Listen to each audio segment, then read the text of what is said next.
સમાચાર વિસ્તારથી જોઈશું। એક મહત્વપૂર્ણ સમાચાર સામે આવી રહ્યા છે। ગુજરાતમાં પોલીસ ભરતીને લઈને મહત્વપૂર્ણ સમાચાર। એલઆરડીની લેખિત પરીક્ષામાં હાજર રહેનારા ઉમેદવારોના ગુણ જાહેર કરવામાં આવ્યા છે। 12,000 જગ્યા માટે તારીખ 15 જૂનના રોજ લેખિત પરીક્ષા યોજાઈ હતી। 30 જૂને ભરતી બોર્ડે લેખિત પરીક્ષાની ફાઇનલ આન્સર કી જાહેર કરી હતી।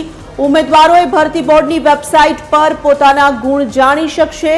રોલ નંબર, કન્ફર્મેશન નંબર અને જન્મ તારીખ નાખીને પોતાના ગુણ મેળવી શકે છે।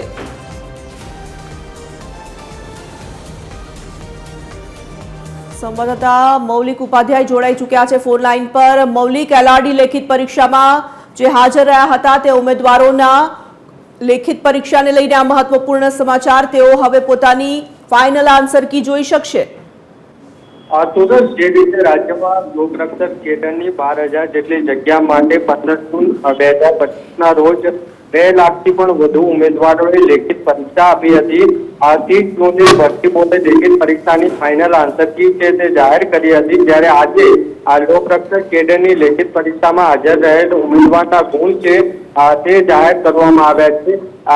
જ્યાં ઉમેદવાર છે તે બોર્ડની સત્તાવાર વેબસાઇટ છે તેના પર રોલ નંબર, કન્ફર્મેશન નંબર અને જન્મ તારીખ નાખીને પોતાના મળેલા જે ગુણ છે તે જોઈ શકશે। સાથે જ આ બોર્ડ દ્વારા ઉમેદવારને પોતાના ગુણ ચકાસણી એટલે કે રીચેકિંગ માટે 15 દિવસનો સમય આપ્યો છે। જેમાં જે ઉમેદવારો પોતાના લેખિત પરીક્ષાની OMR સીટ છે તેનું રીચેકિંગ કરવા ઈચ્છતા હોય તેને 500 રૂપિયાની ફી ચૂકવવાની રહેશે। જી, ધન્યવાદ તમામ જાણકારી માટે।